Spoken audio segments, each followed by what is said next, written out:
You're listening to Business Talk Radio, where we take business to the next level. Rapping with Dr. Jacalyn connects you with experts from all over the world to help you take charge of your career, your business, and your life. Rap along with us. Visit drjacalyn.com to learn how to become a guest or a sponsor. And now, the doctor is in.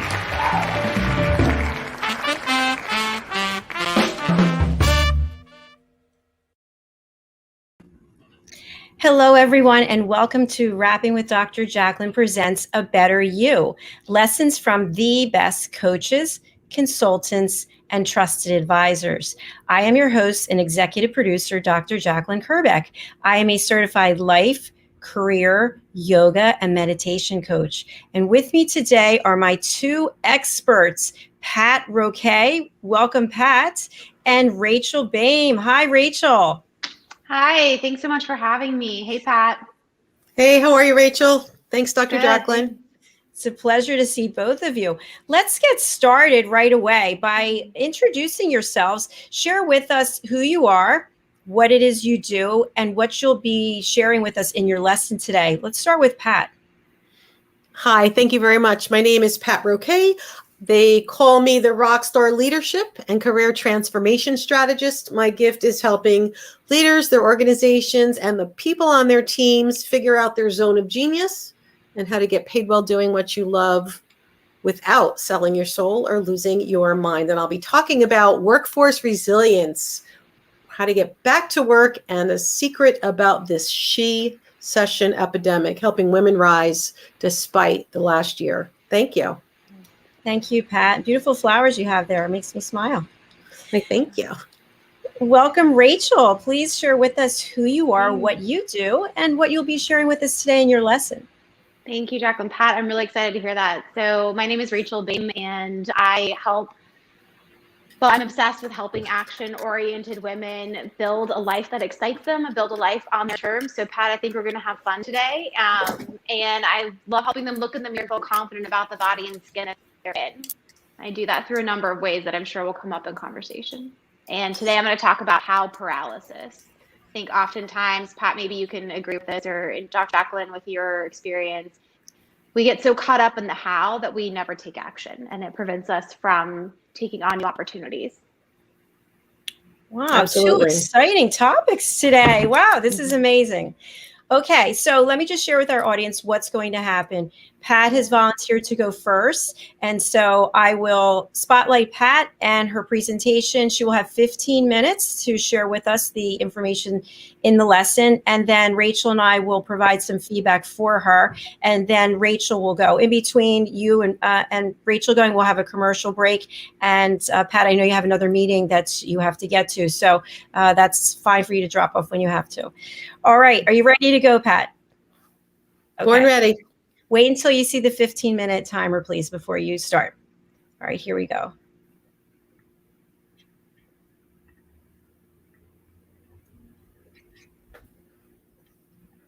Almost.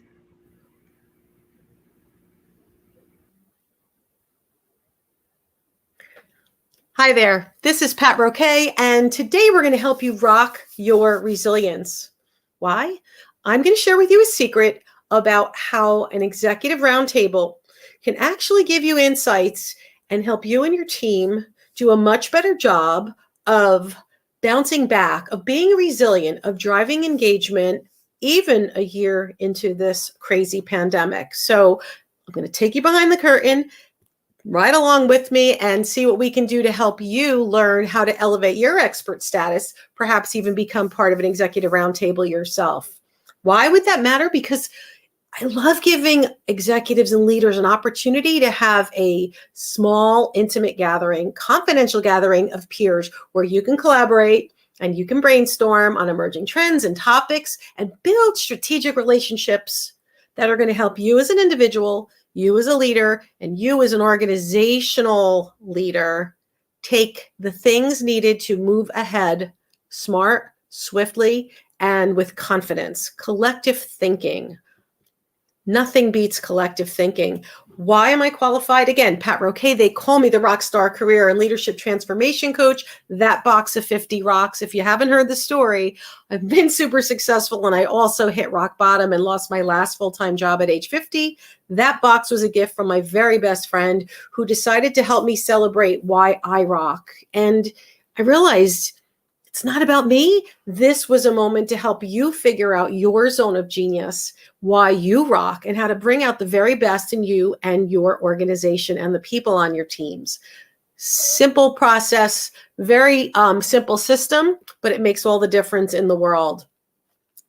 Why am I qualified to talk about workforce resilience? Well, I am the global expert on best practices for virtual teams, and I did my master's thesis on remote workers and their organizations and how to succeed in spring 2001, before 9/11 made working remotely an important necessity after the towers fell in New York, right outside, practically outside my door.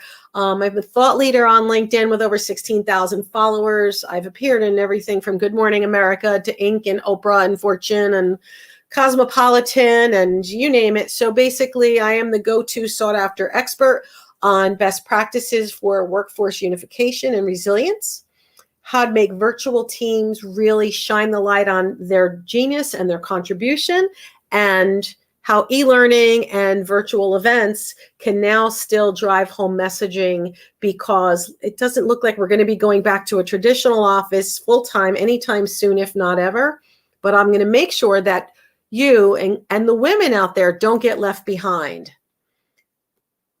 I'll tell you why in just a minute, but 5 key times companies will call on me. I help relieve pain or promise, right? Why would you hire someone else? Well, when organizations right now are really, really struggling with wellness issues, May is Mental Health Awareness Month. People are burnt out. They're exhausted. They're still feeling isolated. And so it used to be diversity and inclusion, but I'll tell you that I believe diversity and belonging are really where it's at, because we deserve not just a seat at the table, but a welcomed contribution. We want you to remember your message, your voice counts. So what can we do to keep people accountable? How can we drive true unification, whether you're in the corporate ivory tower or you're in an office somewhere else in the country or the world, or you become part of that team that stays remote, either part-time or full-time going forward. So those are important things. The other one that keeps coming up is the invisible middle. I got a call from an organization, maybe it sounds like yours, where some folks were let go and the folks who remain were being given raises and promotions and opportunities to rise, but they were never given the training and were not prepared on how to be a leader in this, I can't say post-pandemic because it's not post, but in this quote unquote new normal. So how do you go from being a buddy to a boss? How do you learn how to not just lead, but how to lead as a coach and a mentor to give people skills and move them along too? So whether sometimes you need confidence, communication skills, connection skills, we can help with all of those facets.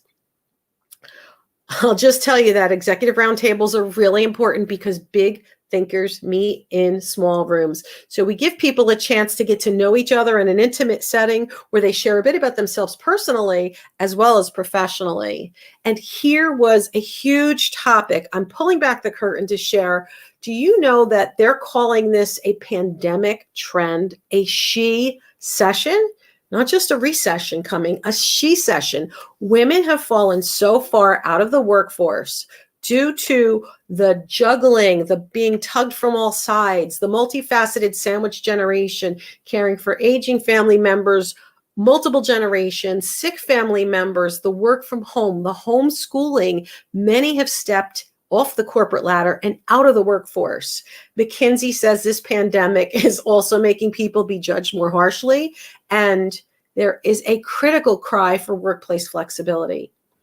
Companies were just given mandates to raise the number of women and diverse minorities, et cetera, who are given leadership positions. And now there is no pipeline of people to promote. They're falling off the corporate ladder and may never quite get back on unless we address the lack of engagement, we address flexibility, we address succession planning, because women are suffocating under the glass ceiling. I encourage you to think, what are the biggest challenges and priorities either you face individually or your organization faces around this crisis? Think about that. We participated in a Forbes workshop. So it was Forbes and EY, the consulting firm, and talking about equal pay day. We have fallen back almost 30 years in progress for women in the workforce. And now they're saying it's going to take until almost 2059. Many of us may not even be here, 2059 to equal the scales. There has been an almost $9 billion negative impact on the economy. And the one thing I can tell you is that EY, out of all the programs they did, said that resiliency efforts, focusing monthly to help people reconnect, to prioritize their growth, to have agility conversations, to keep people accountable and connecting, to help them understand what tangible outcomes they can contribute, to help them understand what they needed to do to be included. That was the highest retention rate ever for their HR efforts. They were not only able to keep more people actively happy and engaged, they were able to recruit more. And those things have a loyalty factor, a retention factor. It's a heck of a lot less expensive, folks, to keep people happy in their current roles than having to have this repeated churn and constantly having to re-recruit, which is expensive, retrain, and hope you've made the right matches. So resiliency in the workforce is a proven important investment for organizations. Kelly Greer, one of the heads of EY, was talking about metrics that matter. It's not just about measuring things. Not everything that can be measured counts. You want to make sure you're measuring the right thing. So when you're building platforms, when you're working on programs, or when you're stepping up and raising your hand asking for support from your organization, please make sure that you have metrics that the data will set you free. We want you to keep track of your accountable wins, the things you do to contribute, how you make an impact. We had sports celebrities, Olympic athletes. They were saying women in executive positions need to speak up. For example, in the sports industry, coming together from all different industries, we need to learn to play better in the sandbox and learn not just from our specific niche, but across industries, putting our heads together and understanding, why did women actually leave the workforce? What was the problem? And what can we do instead to now create a more flexible alternative? What can we do to incentivize managers, to hire, develop, and promote more diverse talent? Because I promise at the end of the day, we can fix that leaky bucket. And look, a full 4 out of 10 women are saying that gender has held them back. They felt like they've been struggling under the glass ceiling. This was even before the pandemic. So imagine thinking out loud with your organization, what if we had this conversation? How can you prioritize workplace flexibility as a cultural imperative? How important is it to your organization? Is this a gender parity issue? Is it a diversity and belonging issue? What are the virtual team engagement challenges you're facing? How about the burnout? It's enormous. Maybe this is part mental health crisis as well. Think about your organization, how you and your family and your friends and your colleagues are getting along. What can we do to change the dynamic? That's where I come from. I'm going to give you just a few hints and be happy to follow up with anybody if you have questions. But some of the steps that we use to, and this stems also from the International Women's Day, Choose to Challenge Motivators. Imagine learning how to be brave and speaking your truth, right? To take action, not just to sit back. Imagine being more collaborative. How do we teach people how to be proactive and be supportive? What about bucking imposter syndrome? Women tend to suffer with imposter syndrome way more than men. What can we do to infuse confidence into you, the way you speak, the way you carry yourself? How about influencing behavior, not feeling afraid to be assertive for fear of being perceived as bitchy or aggressive. Leadership with confidence, not fearing the repercussions and not being afraid to celebrate the unapologetic version of you, honoring the wins. A better you. That's why we're here with Dr. Jacalyn. How do you shine the light on the best version of you? And how do you continue to commit to success with the momentum required to make this not just a short-term win, but a long-term victory? If you have questions, I'm happy to share ideas. We talk about how to empower remote teams. These are big problems. These are some of the biggest challenges in the workplace right now. How do we deal with conflict resolution, right? Navigating difficult conversations. When it comes to resilience, have you heard anybody talk about just being devastated because they've had a bad workplace experience? They've had a horrible boss. And now people are talking about career PTSD, just like the veterans coming back from war. People in the workforce in droves are taking more advantage of workplace wellness calls. EY was saying that they used to give 5 a year. Now they give 25 a year, and it's exploding because there's so many people that are really struggling and feeling completely overwhelmed and needing that help.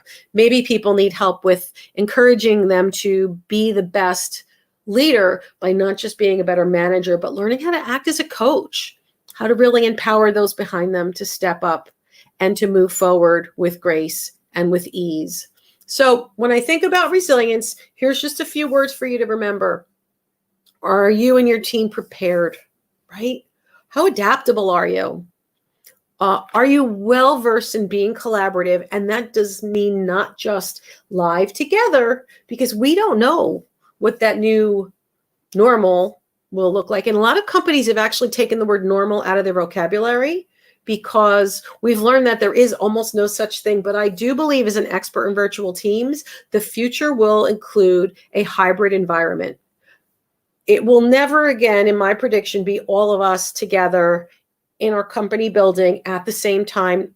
I'll say 9 to 5. That's also become an exaggerated, a long lost memory. But it won't just be everybody working from home remotely either. I believe that there will certainly be this hybrid model where there are split shifts, maybe the AB teams like a lot of the schools have done. There will be new ways to collaborate, and we will need to continue to get better at that. We need to have trust in one another and show how we can be accountable and responsible so that the wins are there, the progress is there, and we can step forward together. So as you're establishing your why, if I can help in any way, I want you to think out loud. Who do you need support with? Why do you need support? And why does it matter now? Here's an article from the Wall Street Journal, again, talking about how to manage the new hybrid workplace. What is your timing moving forward? Why? And let's gather up. I'm happy to run an executive roundtable for you and your organization to bring your thought leaders together to help you think out loud about what's going on in the workplace and why it truly matters, because it's up to us to make that impact, to make that difference. And together we can forge a future that's going to go ahead and really emphasize the resilience that is necessary to rock your career and your life without selling your soul or losing your mind. Again, my name is Pat Roque. My website, rockonsuccess.com. You can go / and the word coffee to have a virtual coffee, or to have me come in as a speaker, talk to you about a program, rockonsuccess.com / speaker. I'm happy to answer questions, to share advice, and to give you a glimpse of what's been going on for the last 30 years in the world of virtual teams, so you can be more well-equipped to rise and shine in the next 30 moving forward. Dr. Jacalyn, I appreciate your time. Thank you so much for giving me this opportunity to share, and I am here if anyone has questions. Thank you so much. Yes. Pat, that was exceptional. Exceptional. I think that is one of the best presentations I've ever seen. Seriously. That was just so, the topic itself, obviously, there's so much we could talk about. I love the slides, the deck that you have, very engaging. and your pace and your animation and your passion is a 10. So thank you. You You're nailed not it. biased at all, though, are you? I see a lot of presentations here, so I'm just saying that was a 10. Well done. Thank you so much. It's sparking a conversation that needs to happen. It's happening in bits and pieces, so why not bring it together so you can invite your sisterhood together and have that conversation in a safe place, and or bring it into your workforce, into your team, into your company or organization or your industry association, and let's gather people around a table or virtual table and talk about topics that matter, because that's where you can shortcut so much learning or share resources and jumpstart where you need to get to, because handling all this alone is brutal. It takes too long. We can't afford to learn everything the hard way. We need to get answers faster, because they might just turn around and open doors, and all of a sudden you have to be ready for anything. Right. I do want to hear from Rachel. I was also going to say the fact that we've moved backwards 30 years, it's going to take till 1959 to catch up, that's alarming. It's sickening, isn't it? It really is. Rachel, do you want to weigh in on this conversation? Absolutely. Well, so one of the things that stood out was we were just discussing this at the Society for Industrial Organizational Psychology is having their conference coming up, and we had a prelim workshop the other day on surveys, and part of that larger discussion, surveying your workforce to have continued listening, right? So you know what is going on with your people and how you can help them. And some of the discussions was about whether or not we're all going to go virtual. It's going to be a hybrid. Like what is this kind of next wave of work going to look like? And really interesting to compare surveys done, early pandemic, pre-pandemic, and now late pandemic, we'll say. And the idea that people actually do want a hybrid. Most people don't want solely one or the other. Mm-hmm. And we found that more women, the researchers found that more women do want more of that telework flexibility for a number of reasons, many of which we could guess. But that when they are out of the office, they are missing out on those FaceTime, always present, those promotion opportunities, that front and center pay raises, because they're not front and center. So I think your entire presentation really nailed on a number of things that, science practitioners are looking at to hopefully shorten that wave of not taking till 2059 to catch up. And it's going to be up to us. And thank you for sharing that. So all these organizations are having all these conversations in separate bubbles. Yep. And I actually did one of the first executive roundtables recently following a Forbes EY gender parity conversation, right? And I said, let's turn history into her story, right? That was the theme. So we almost did it like a book club. We watched the Forbes event together, heard the EY data together, and then had a gathering, a conversation around it with a bunch of C-suite executive friends of mine talking about that. And where we landed is it's not just about the money. So the Gender Parity Day is because women, basically a white woman in the United States statistically is working for free up until the end of March to equal the pay rate that her male equivalent is earning for the same role. And it's even longer into the year for Black women or for women of color. Latina women is even longer than that. So it wasn't just about money, though, because when we realize it's the flexibility challenges, it's the healthcare dynamics, it's the mental wellness challenges, it's the how do I stay relevant and visible challenges, because part of getting those raises and promotions is visibility with pride and accountability. So it went from gender parity. That was what got me excited first. But the conversation quickly came around to that is one facet of this very important dynamic. And we can't really afford to ignore any of it. We just have to sit and go through organization one at a time and say, where's your biggest pain point? Where do you need help? And hopefully be able to come in and tackle those issues. Yeah. I am definitely going to be watching that again this evening and taking some notes. So thank you so much for sharing. We are going to take a quick break. Pat, will you be dropping off? Are you going to hang around? Yes, I actually have another interview in the next 5 minutes from now. So I appreciate you having me, and I'm happy to come back anytime. Well, thank you. It was great seeing you. Take care of Thanks, yourself, Pat. and great job Thanks. again. Good luck, Rachel. Bye. Thank you. Thank Bye. Bye-bye. We'll take a break down here from one of our sponsors, and then we'll come back for Rachel and hear your presentation. How's that sound? Sounds perfect. All right. I do want to say before I show this clip, this is a new sponsor we have, Listening to Smile. And I just have a couple sentences I want to read here from them. Attention entrepreneurs and business owners. Many of us are moving our work to the online platforms. Do you understand copyright laws? Did you know that it is illegal and a violation of copyright law to play CDs, iPod, Spotify, Pandora, and other streaming services for your yoga classes, workshops, retreats, private sessions, and live events if you do not obtain the proper music licensing? Performance rights organizations such as BMI and ASCAP consider any use of music in this manner a public performance, and they require you by law to obtain music licenses. Your subscription to these services does not give you the proper permissions. So let's hear from Listening to Smile and the services that they offer with frequency mindful music that you can get licenses to. We'll be right back. The music, services, and programs that we offer at Listening to Smile are based off of scientific studies and research, along with our own personal experiences and testimonials from our clients and our affiliates that we work with worldwide. My own personal journey began in around 2010, and I tried to find relief from a chronic illness that I was diagnosed with. And the traditional ways of healing, they tried to fit me in this box, and that didn't work for me for so many reasons.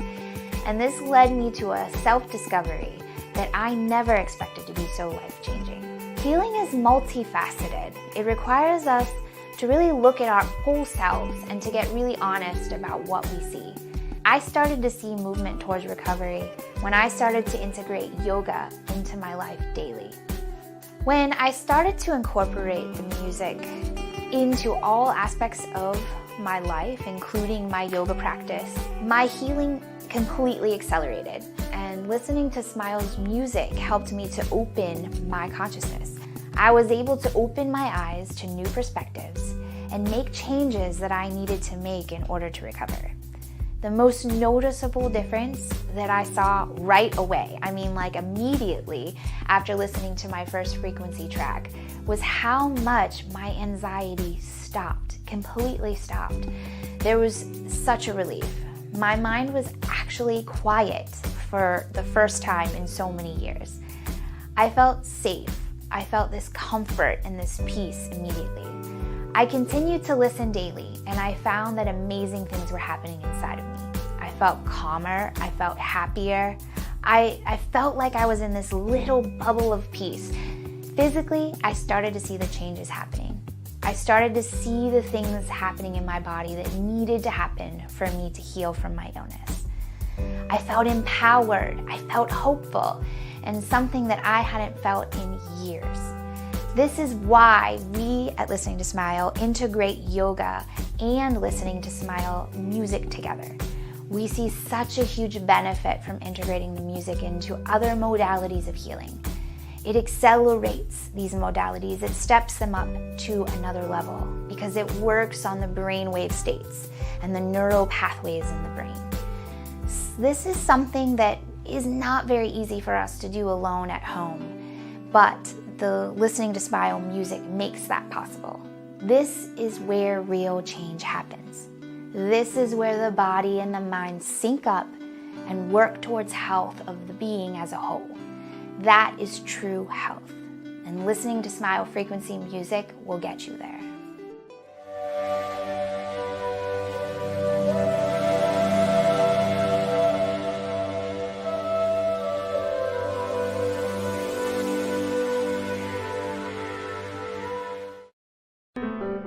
Hello, boys and girls, and welcome to Story Garden. Your host, Diane Boehm. I'm so happy to have you here today.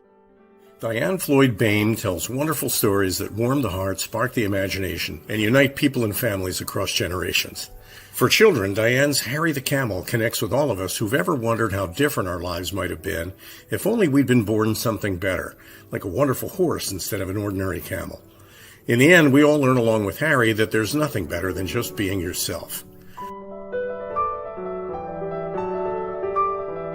Diane's Little Girl in the Moon looks down on earthbound children and wonders if they know she's just like them. A story of love, home, and the bond between mother and daughter, its powerful theme that we're each of us different yet all of us the same plants a seed in children that promises to blossom within a loving and trusting grown-up.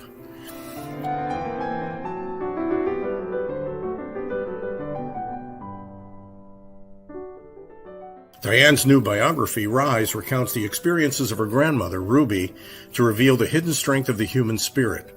Ruby's story inspires all of us to become the best versions of ourselves.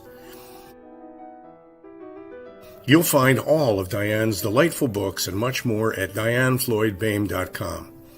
Visit dianefloydboehm.com. That's dianefloydboehm.com.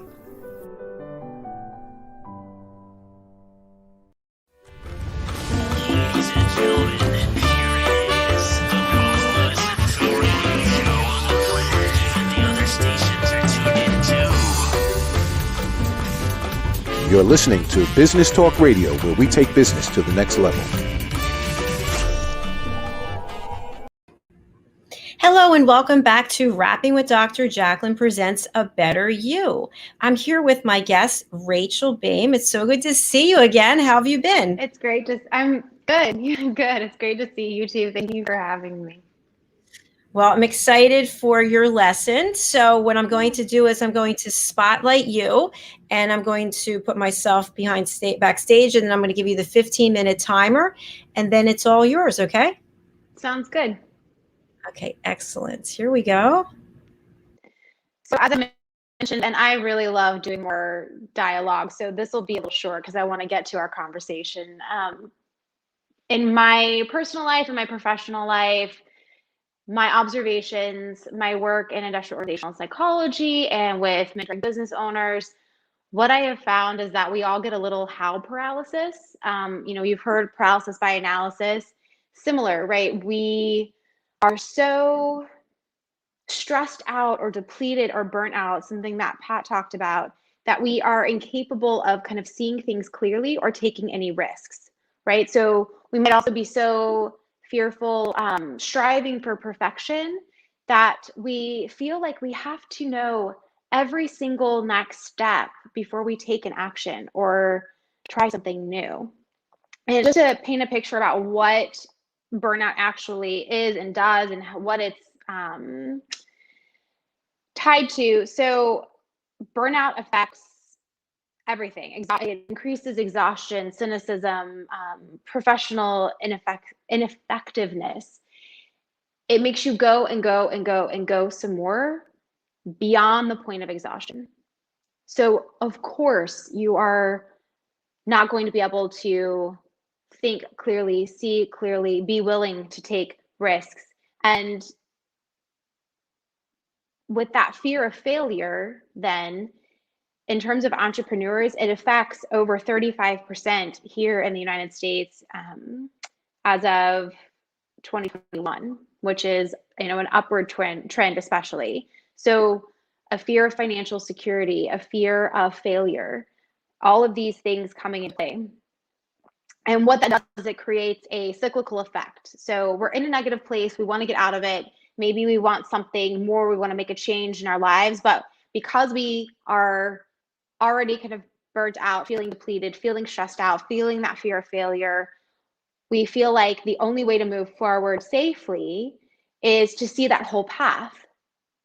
So we don't make a change and we stay stuck because we forget that there's no way you're going to see that whole path, that the only way to see that path is to start.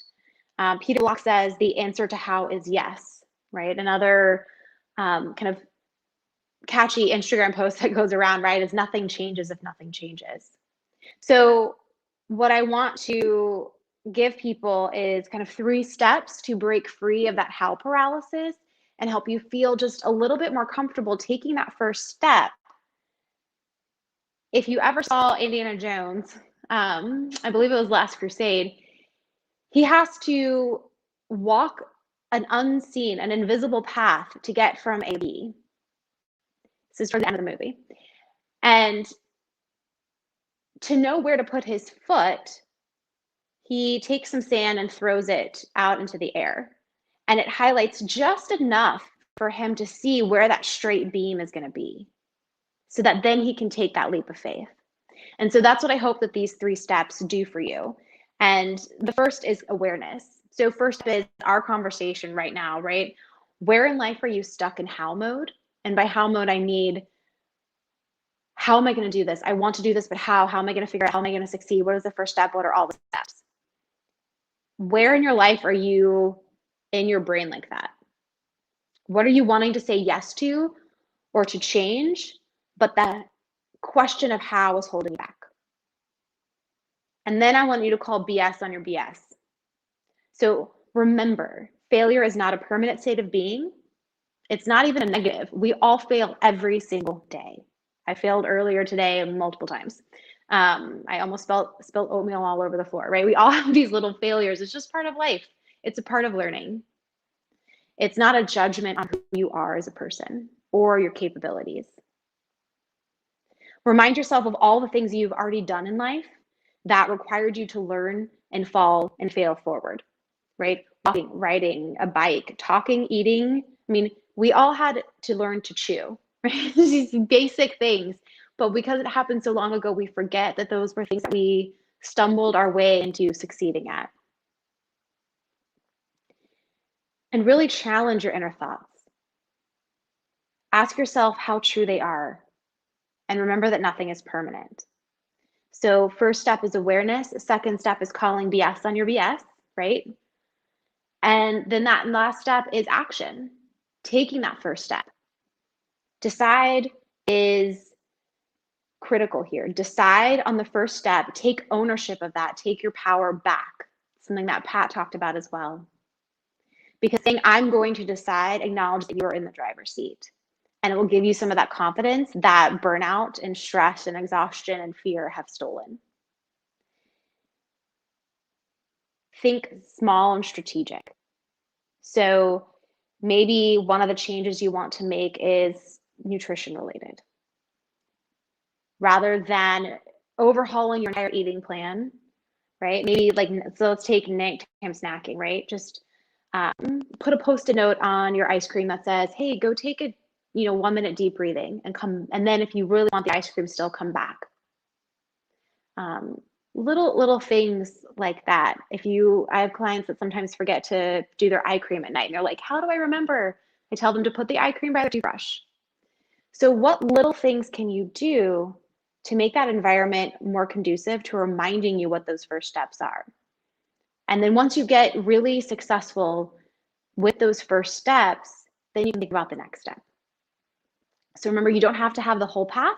Take it one step at a time. And with that, remember too, how many times in life has something gone exactly the way you planned it? Very rarely, right? So even if you could see the whole path in front of you and you knew all the steps you were going to take starting right now, it's likely going to change as you move forward.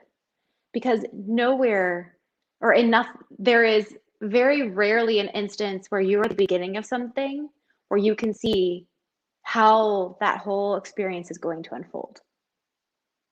So just to recap, awareness, call BS on your BS, change that self-talk, and decide on your first step.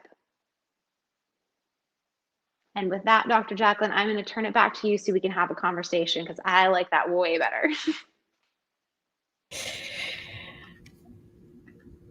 Great job. Great job. Well, what an important topic for everybody. I mean, I think about, I become overwhelmed on a regular basis thinking about how things are going to work out. Like I have this master plan and sometimes it's really debilitating. It can be where you just decide to give up and just throw in the towel, so to speak. But I thought you did a great job with the presentation. You're very professional. I like your pacing, your tone of voice, and your confidence. So that was a 10 for you as well today. Thanks. I appreciate it. I mean, we all do it, right? I mean, even I do it. I tell people that coaches, just setting my little notes aside, that coaches aren't coaching because they're experts and they have no problems, right? Like we've solved everything. It's that we've become professionals at addressing those problems, right?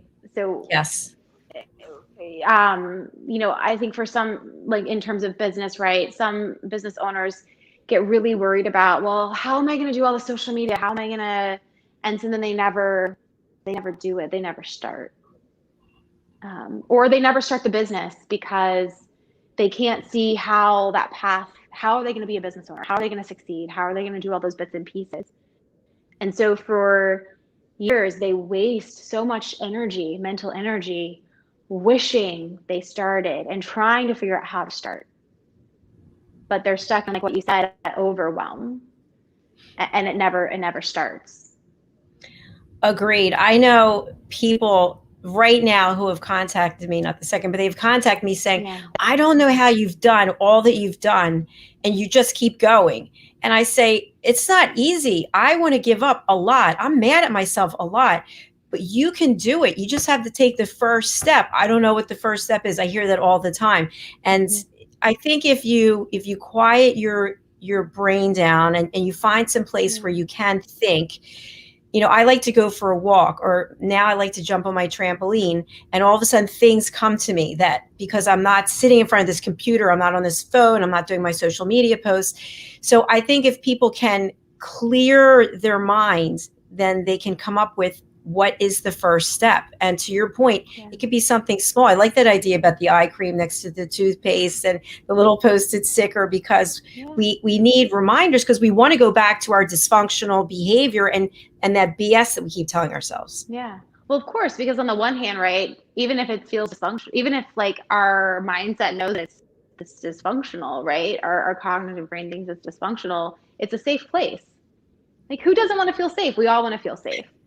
Right. Even if you want to change it, it's like that idea of like the devil, right? And when you were talking about how how people have asked you, how do you do all that you do and keep going? You need some really good points. And then for those people that feel like, no, even when I quiet my mind, I just can't see that first step, I would say, okay, ask for help. And I think that's something that we lose too, is with, again, this idea of fear of failure. It's not just the idea of fearing that we are going to fail, but it is fearing that we will look like a failure. And sometimes people have, well, if I don't even know all the answers, I will be a failure. Like I'm a bad person, or I'm not smart enough if I can't do it on my own and figure it out. If you're starting something new, you're supposed to not know. Right. That's why there are coaches and maybe friends and other people in the industry, and be willing to ask. Be brave enough to ask for help. I agree. In my whole life, I've never had as many coaches personally as I have right now. And it's because people are where I want to go. And so they've already been there, and they're looking back, being able to help guide me. And a personal share, I have this book that's coming out, and I'm working with a coach, and the book is pretty much finished except for rewriting of small sections, not a big deal. And it's now, I think, 2 weeks that I haven't done anything on it. And I said to myself, over and over again, I have all the pages downstairs on a big table. They're all in order. And I say to myself, why is it that you don't want to finish these 2 sections? And the truth is because I'm afraid of failing. I'm afraid that the book will be a failure. So if I never finish it, then it won't get published. So I said to myself, well, that's just your BS talking, right? Yeah, absolutely. Well, I think I can speak for everyone. I say that, God, I appreciate you sharing that, and it reminded me, so in my younger years, I say that like I'm old, I'm not, but just I feel like I've lived a couple of lifetimes. And in years past, I had weight issues, weight challenges. And there's a number of layers to that, as anybody that's struggled with weight loss and weight gain and weight management can tell you. But the point that's relevant here is that I said I wanted to lose weight. I wanted to get healthy. I wanted to make all of these changes. And I said that I was trying, but I was only trying sort of. Because if I never really lost it, or I never really like got to a healthy weight, I had no more excuses, right? Mm-hmm. So like I could blame like, oh, the boys don't like me because like I'm not popular because, but if you took away that excuse, right, and they still didn't, then what? Right. And so, you know, I don't want to get into a whole thing about weight loss because I feel like that's a whole other a whole other discussion and just so many other elements there. But tracing your we talk about when you lose something, like retrace your steps. When you're feeling stressed out, when you're feeling overwhelmed, when you're feeling like you're in this paralysis mode, retrace your brain, your mindset, your thought pattern. Ask yourself, why am I not taking action, or why is the action not leading to the result that I want? And you'll eventually be able to pick it apart if you're honest with yourself. And there's one exercise, you've probably heard of it, it's the 5 whys, and I love that. Oftentimes we use it to say, well, why is this goal important to you, to dig deeper? But you could also use it in your case of like, well, why am I ambivalent to this? Why am I not taking action on something I say I want, to dig deeper? And it's just asking yourself why 5 times. You know, why do I want this? Okay, why is that important? Okay, well, why is that important? And really peel those layers back. No, I'm familiar with that, and I think that's really good. I did some sort of peel back for myself, and I think part of it is that even though my book is a how-to book, it combines my personal journey in some ways. So there are personal stories that are there. So I think to myself, do you want the whole world to know X, Y, and Z? And I kind of do, because I'm hoping other people can learn from the things that I've learned from when I was in the corporate world. So I said to myself, you know, as I mentioned, for 2 weeks, I stalled. And I said, first of all, these papers are all over the table. Your mother is sitting like in this small section. So this Saturday, you will finish it. It's going to take 3 hours, maybe at the most, and you will be finished. And imagine how great it's going to be to clear off the table, send it to the editor, and then that's one thing that you've got off of your plate that you worked hard for. Yeah. As someone who has written a memoir myself, I understand. Did you ever struggle with that? I think I struggled with I struggled with some chapters of, you know, as I was writing them, like, do I really want to include that? And some things I didn't. Some things I went through with my publicist or my publisher, excuse me. And, you know, it was like that message has been shared. My whole thing is like, I want things to be as short as they can be. I want things to be as long as they need to be. So I didn't want to just keep repeating and beating a dead horse, right? But so some stuff was just taken out because the point had been made. And other things, like you, I said, do I really? Yes, it needs to be in there, because the lesson needs to be in there. I think for me, honestly, I was just so ready to tell this story that it poured out of me. And I had to really hold myself back and like let my publisher take me through the whole editing phase, because I was like, no, I'll just self-publish. It's fine. Like, I just want to get it out there. Just like, I think you really should, like, let's kind of go through this a little bit. Yeah, I'm glad she did. Anne was amazing. And now that you have, you've got multiple books published, and when you think about your stories being out there for all to read, how does it make you feel now? I mean, when you say it like that, it's a little nerve-wracking. No. I think I do a terrible job about talking about my books, so I probably should talk about them more. But for me, I didn't mean for it to be closure, because I felt like I'd already closed, so to speak, which is why I was able to write it. But any last piece of me that needed that had it. And so maybe that's sometimes why I don't talk about it so much, because I am such a different person than I was in the phases of life that I talk about in those books, that it's like almost not even me. Interesting. Do you know what I mean? So it's do. like, oh, I have this. Yeah, it's as if it happened to somebody else. And I'm just so focused on where I am now and where I want to go that I don't even really look at it. It's like I'm actually like visibly like looking over there. No, I can understand that. So I don't think about like, oh, I wonder what people are thinking about this book, until I get a message from somebody like I did the other day, and just so kind, and just like, I read your entire book on my flight to Denver from DC, and thank you. And it just, when I get those, it makes any nerve that I have go away. And I appreciate that. And I thank you for sharing about what you talked about with weight loss, because I think that's another one that is so, think about all of us in this continuing pandemic, and probably many of us have not been able to do the same types of workouts in the same places where we used to. Mm-hmm. And now that when people are getting vaccinated, I have a number of friends who are not getting vaccinated also. But as we gather again, I think there's a focus, and maybe this is just my own focus, of, wow, how am I showing up when I show up? How am I showing up emotionally, spiritually, physically? And I'm thinking, yeah, I have some work to do.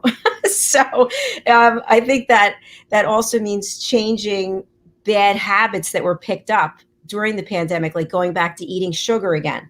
So that's one of the struggles that I have. And I just think that it actually feels good just to share it, like what you were talking about.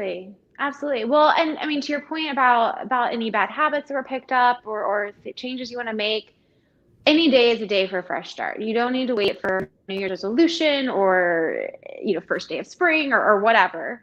So there's that. All diets start on Monday is what they say. But I really appreciate what you said about healthier habits, because something that I've really focused on in my larger wellness work is that none of this there's a balance between, as my friend would say, sanity and vanity, right? Mm-hmm. I want to look good. My definition of look good, I will own that. We are all like have that like bit of vanity where we want to look good and feel good about how we look. The point is that you should be able to define what that means for you. And then on the other side of the health piece, exercise isn't just about looks. It's about the health of your body. It's about the longevity of your body. And honestly, exercise is not the way to lose weight. It's your nutrition, your sleep, your stress, it's everything. And so I think focusing on, rather than pounds on the scale or calories in your tracker or whatever, focusing on what messages do I want to send to my body about how I want it to perform. Because that's really what those behaviors are telling yourself, right? Nutrition, right. Exercise, sleep, stress, those are messages you're sending to yourself about what you expect your body to do and be, not just today, but for the long run. So I think if we can just tie it back to that idea of health and nourishment, it might be a little bit easier for people to move forward in those areas. Yeah, I like the way that you put that together. I feel like myself, I have always been unhappy with the way I look, like for as long as I can remember. And so I don't know if that's something that you feel the same, or you know people who do, but it's constantly people say, oh, you look this, you look like that. And I'm thinking, oh, this is wrong, that's wrong, my whole life. And so what's interesting is, as I've had these 3 autoimmune conditions for most of my life, now they're all in remission. So I am healthier than I've ever been, but yet I still can't say, you know what, you're healthy and you're 58. Okay, you're not 50, you're not 40, you're not 30. So accept that you are pretty well off in that regard. But no, it's like, no, I want to look like I did when I was 30. You know what I mean? It's crazy. Well, for me personally, I did a lot of work to be at a place where I can look in the mirror and be like, I look good. Like, And then to be confident enough to say that on live streaming, right? Because as women, God forbid you think it, let alone you say it. Right. And I've as my business has evolved, obviously, like my taglines and how I've explained what I do has changed as I've added and subtracted services. But one of the things I used to say that is still true in terms of what I try to deliver is I want people to look in the mirror and feel like a badass. Like, I want you to look in the mirror and say, like, feel like proud of the person that you see staring back at you. Because you love your skin, because you love your body, because you're excited about what your body can do, because you just like brought in an extra paycheck for your family, like whatever it is, or yourself, whatever it is. So that we don't have that self-talk that you're describing, and that I used to have as well. And yeah, so thank you for understanding that my share. Absolutely. And then yeah, of course. And so I think with what I've also worked on over the years is accepting the fact that I have the self-talk. And even though it might come every day, I just say to myself, you know what, you are pretty darn lucky. You have so many fabulous things going for you, that so many people in your life who are wonderful, so many ways to give back and help others, that these little things that drive you crazy, just let it go. Yeah. It's just irrelevant. You have too much time on your hands. Get busy doing something. Right. And that usually helps. Yeah. And that's, meditation is really great for that, because it trains you. Like, people think, and I used to think, that when you meditate, it's supposed to be about completely thinking about nothing. And like, if you think about something, you're a terrible meditator. But it's actually, the point is to train your mind to, when you observe the thought, to come back to the breath, to observe the thought, come back to the intention. So that when we have moments of, oh my God, I suck. Like, no, actually you don't. Like, you messed up. It's cool. And doing exactly what you're describing. And as you do that, it's like a muscle or a skill. The better you get at doing that, the less often those thoughts will come, and or the quicker you will be at kind of correcting that self-talk. Yes. And what I've also found has come with it is I'm now, and I think I've mentioned this to you before, I'm following my intuition. And during this new path that I'm on with this platform and the book and A Better You, there have been many people who have not been in support of it, and people who probably would like to see me fail, and always criticizing, oh, I think your logo should look like this, and you should change your website to that, and you should do this and do that. And now I don't listen to any of it. I just have confidence in myself. And I think that that's all been part of this process, because I didn't follow my intuition for a long time. Yeah. Thank you for sharing that. I think people needed to hear that folks like you have that experience and those thoughts, and are still overcoming them. It's a work in progress every day. We all are. Yeah, we all are. But one other thing I'll share is, so every Friday night, I take down my set, my green screen, and all my lights and everything. And then I open this area is filled with big windows, and I can see the birds and the clouds. And then when it's time to put it back up on Tuesday night, I dread it. So what happens is I wait until Wednesday, because my shows start Wednesday, and I just keep looking at the green screen in the corner, and it's huge. It goes all the way up. And sometimes as I'm trying to put it together, it starts moving, and there's glass tables on either side, and it's about to crash. And so I said to myself, instead of putting it off until Wednesday, instead of waiting till Tuesday night, just put it together, but don't put it all the way up sometime on Tuesday. And just gradually, you have to take it up and up and up. And so that's what I've been doing. And now I've taken something that was really it was becoming like a dread, if you know what I mean. Even though I love what I'm doing, I hate putting up the screen. And so I figured a way around it. So to everyone listening or watching, something might be holding you back from doing something that you need to do, or something that you want to do. So instead of taking the whole elephant, whatever that expression is, biting off the whole elephant. I was just thinking exactly. Yeah. Just follow what Rachel was talking about, those 3 steps, and just take one small step every day, a little bit more, and you'll get there. At least that's what I did to totally change my career.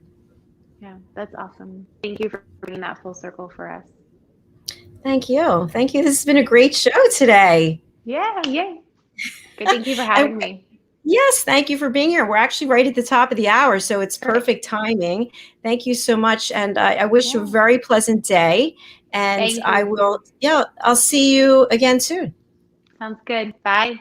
Thank you. Rachel, for people watching and also listening, what's the best way to contact you? I'm going to run your banner again, but for people on the radio? Website is great. Website will link to everything else. I love hanging out on Instagram, especially, and Facebook groups. So rachboehm.com, RACHBOEHM.com. Excellent. Thank you again for being here, and I'll see you soon. Bye-bye. Bye. And thank you, folks, for watching. By the way, there are a number of people here on Facebook who liked the show, loved the show, or had a comments. And I'm getting so many Facebook requests, literally over 100 Facebook requests a day. And I can't get to my notifications because I keep getting new requests. So it's not a bad problem to have, but I'm just not able to get to find where everybody is with your comments. So thank you. We have another show this afternoon with Lisa Manioki. She's my co-host. And our show is It's All About Dating. And our guest is Christy Price. So we're looking forward to that. And then tomorrow we have 4 shows. One, I have a story to tell, and my guest is from Paris. She'll be joining us, and that's 1:30. And then we have a show at 3:30 with Pet Psychic Amina and her guest.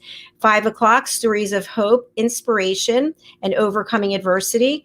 And 6 o'clock is the Variety Show with my friend and co-host, Lori Mendelson. So we'll look forward to having you join us then. Also, please remember to spread the word and help us get the message out to others so that they can enjoy our programs. If you'd like to be a sponsor, we'd love to have you. We make custom commercials, which we run a lot of them on here. So if you're interested in a commercial, you can go to our website, which is drjacalyn.com/store. And now I'm going to play a clip about a better you. And if you want to be a presenter, if you are a coach, a consultant, or a trusted advisor, we'd love to have you on the program. And it's really good exposure for you and your brand.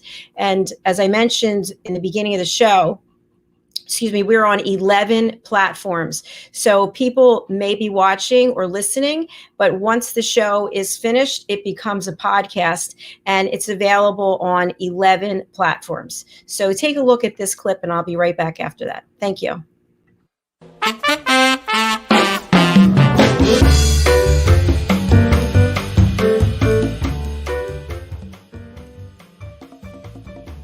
Hello, I'm Dr. Jacalyn. Rapping with Dr. Jacalyn presents A Better You. And here to tell us more is the creator of A Better You, Al Cini. Al, welcome to the show. Thank you, Dr. Jacalyn. It's always a pleasure working with you and everyone out there. You know, you might be a coach working with individuals professionally or personally, or you might be a consultant working with businesses, or you might be a trusted advisor specializing in an area like finance, let's say, or the law or healthcare. Whatever of those roles you relate to, you all have one thing in common, and that is you're working every day to help people become better versions of themselves, a better you. And Dr. Jacalyn's A Better You program is an opportunity for you to express your expertise in a particular area for 15 minutes in front of an audience of people who are looking for help from people like you. Yep. So, Dr. Jacalyn, maybe you can tell everybody how they can learn more about this. It's so easy. You go to abetteryou.tv and you sign up to book your session.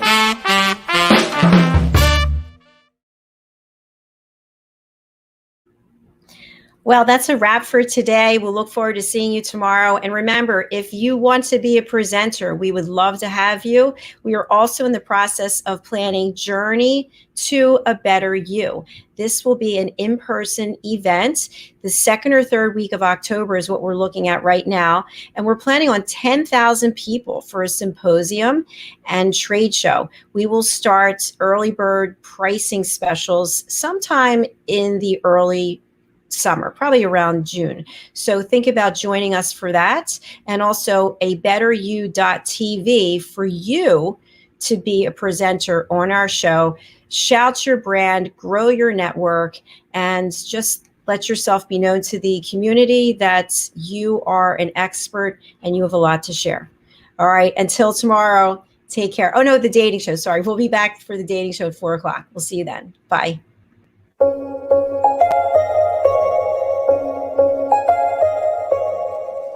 When all my broken sneakers started to pile up in the wardrobe, I realized that we have a problem. Sneakers are made from plastics, and plastic is not mendable. My name is Philip, and I'm one of the founders of Our Choice Fashion.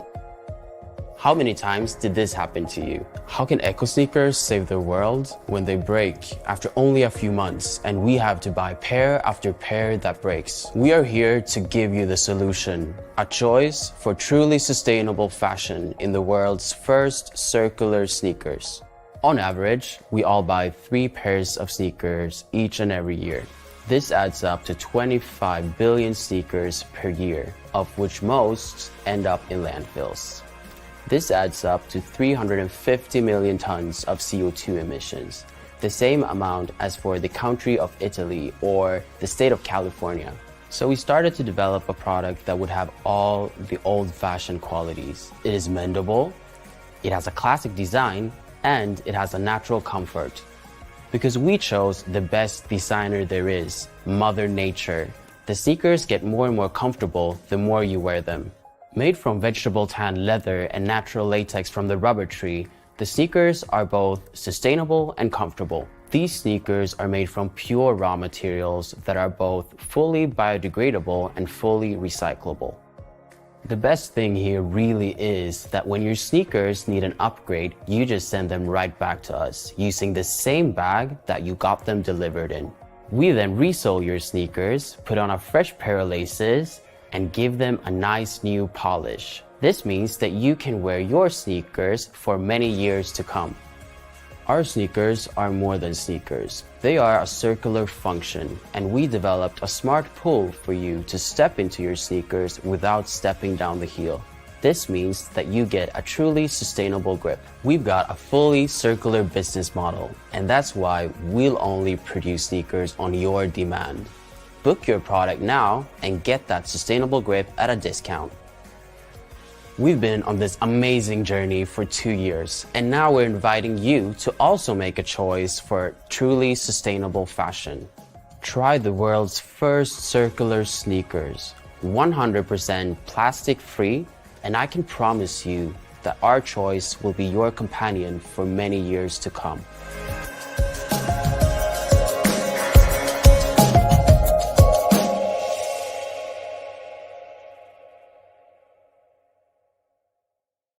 Hi, my name is Zane Carson Caruth, and I'm the author of this book, The World's First Tooth Fairy Ever.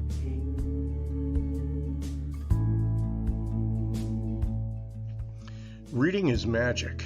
Studies have shown that reading to your children lays the foundation for greater success in life.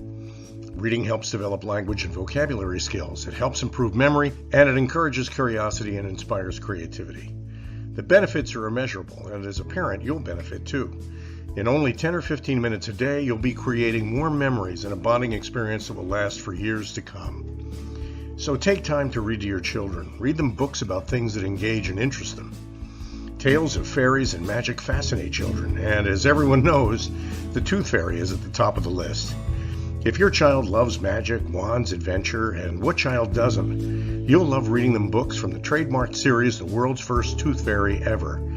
Follow along as Bella, the world's first tooth fairy, accidentally starts the tooth fairy tradition. Learn the tricks of being a professional tooth fairy in the book, Bella Starts a Tooth Fairy School. Your child's imagination will soar as you read the adventures of Bella and her magic wand.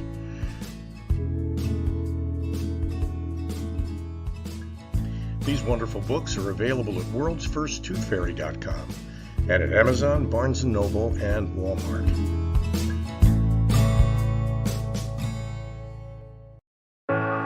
My stomach issues make me want to stay home, but that's not an option. No matter how prepared I am, I still feel nervous.